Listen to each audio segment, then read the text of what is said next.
हर साल लाखों छात्र यूपीएससी का फॉर्म भरते हैं, लेकिन उनमें से हज़ारों ऐसे होते हैं जिन्हें यही पता नहीं होता कि परीक्षा में कितने पेपर होते हैं, कौन सा पेपर सिर्फ क्वालिफाइंग है, कौन सा आपका रैंक तय करता है। अगर आप भी यूपीएससी का सपना देखते हैं तो अगले 3 मिनट आपकी पूरी दिशा बदल सकती है।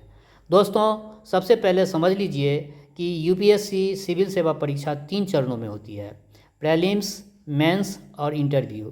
पहला चरण प्रीलिम्स एग्जामिनेशन, इसमें 2 पेपर होते हैं। पेपर फर्स्ट जनरल स्टडी 200 अंक, कुल 100 प्रश्न। यही पेपर तय करता है कि आप मेंस के लिए चयनित होंगे या नहीं।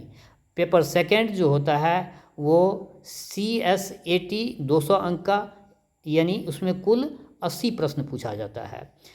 इस सेकंड पेपर में गणित, रीजनिंग, कॉम्प्रिहेंसिव पूछा जाता है। यह सिर्फ क्वालिफाइंग होता है। इनमें कम से कम 33% यानी लगभग 66 अंक लाना अनिवार्य होता है। ध्यान रहे, प्रीलिम्स के अंक अंतिम मेरिट में नहीं जुड़ता है।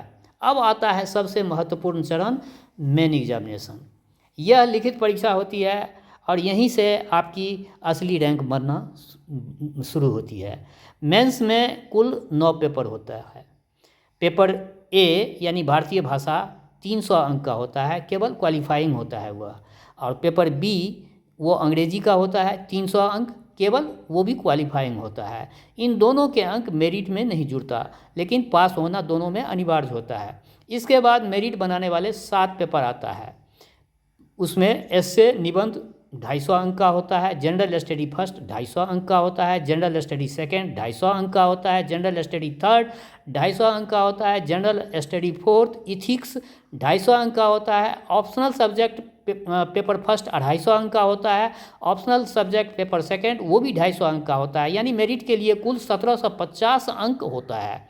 अब जनरल स्टडी फर्स्ट में इतिहास, भूगोल और समाज शास्त्र होता है, जनरल स्टडी सेकंड में संविधान, शासन व्यवस्था और अंतर्राष्ट्रीय संबंध, और जनरल स्टडी थर्ड में अर्थव्यवस्था, विज्ञान, पर्यावरण, कृषि और आंतरिक सुरक्षा, और जनरल स्टडी फोर्थ में नैतिकता, ईमानदारी और प्रशासनिक मूल्य के प्रश्न पूछे जाते हैं। ऑप्शनल सब्जेक्ट आप अपनी पसंद से चुनते हैं, जैसे इतिहास, भूगोल, समाजशास्त्र, राजनीति विज्ञान, हिंदी साहित्य, मैथिली साहित्य और कई अन्य विषय। अंतिम चरण पर्सनैलिटी टेस्ट, जिसको इंटरव्यू आप कहते हैं। इंटरव्यू 275 अंक का होता है।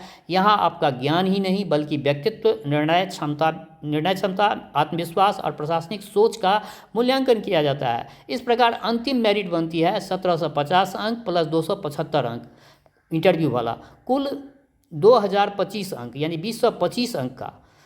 तो अगर आपने आज पहली बार यूपीएससी का पूरा ढांचा समझा है तो इस वीडियो को उन दोस्तों तक जरूर पहुंचाइए जो आईएएस या आईपीएस बनने का सपना देखते हैं, और ऐसे ही सरल भाषा में यूपीएससी की पूरी तैयारी के लिए जुड़े रहिए यूपीएससी गुरुकुल के साथ।